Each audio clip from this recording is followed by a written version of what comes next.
Hello, good day everyone. So, sa video na ito guys ay pag-usapan natin kung gaano nga ba kadali at kahirap mag negosyo ng fish farming.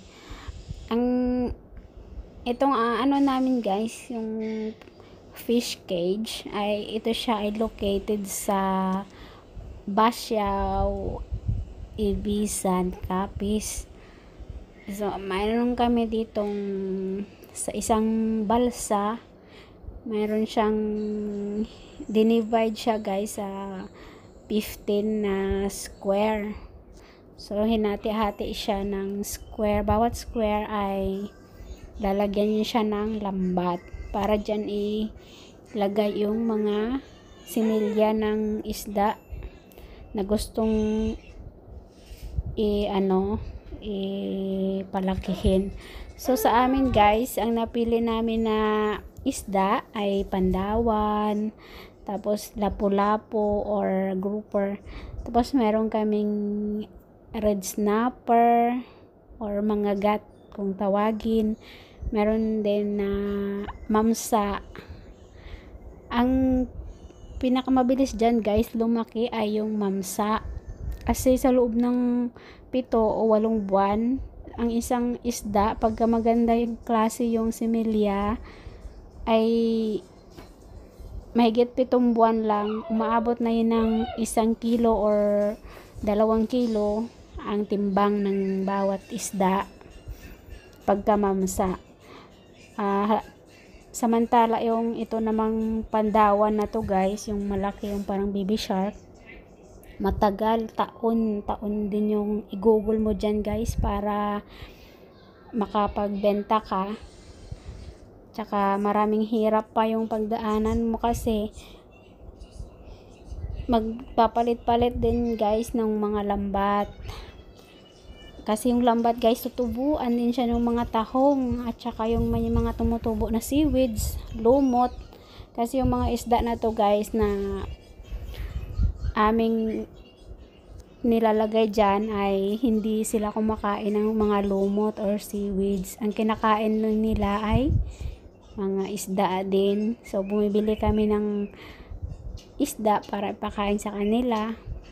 Pagka similya pa lang sila guys, yung maliit pa, tatanda rin din yung mga isda na ipapakain sa kanila.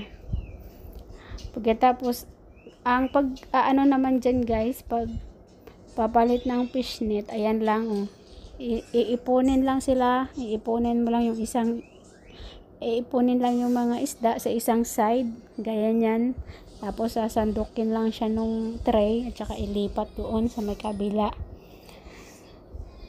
Pagkatapos ay papahingahin yan sila, pagka na-relax na yan sila, papakainin na yan sila mamayang hapon or bukas, kasi yung ibang isda guys, after nila malipat, hindi rin sila kumakain kaagad, kaya kailangan din na condition muna sila. Yung itong mga isda na to guys, pandawan ito siya, kaya medyo malaki, parang baby shark. Pagka nasa laot lang to sila guys, or free sila, yung nasa laot lang talaga sila, na hindi sila cultured, ang isda na to guys umaabot ng 15 kilos ang isa.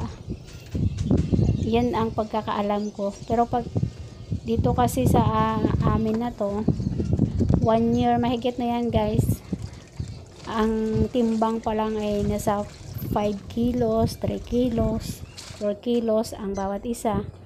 Ganyan pa lang sila guys. Kasi tapos itong pinaiba lang dito sa pandawan na to guys, siyempre malalaki, so kailangan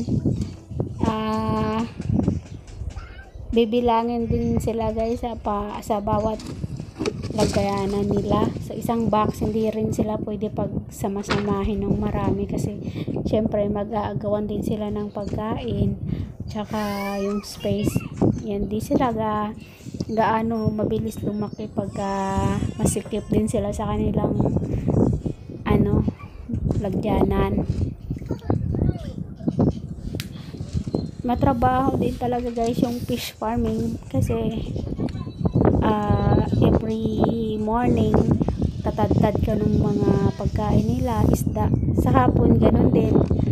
Pero minsan guys, pag walang mabili na pang fish meal, di rin sila nakakakain. Minsan, isang araw, dalawang araw, walang pagkain sila. Kaya siguro, aabutin din ng taon bago makaharvest.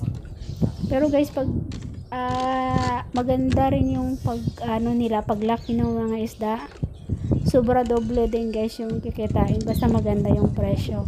Pagka hindi nadaanan ng mga trahedya gaya sa bagyo, tapos may time din naman guys na syempre may season din na mamamatay din yung mga isda na hindi natin malaman kung anong reason. Parang kagaya din sa mga manok at saka mga baboy, may season din na namamatay sila guys. Lalo na yung mga lapu-lapu. Pero ang pinakamahal na presyo kasi guys ay ang lapu-lapu. Matagal lang talaga i-google mo sa pag-aalaga kasi mahigit 1 taon. Pinakamaagang harvest ay 1 year. Mga timbang nun ay 600 grams bawat isa pataas.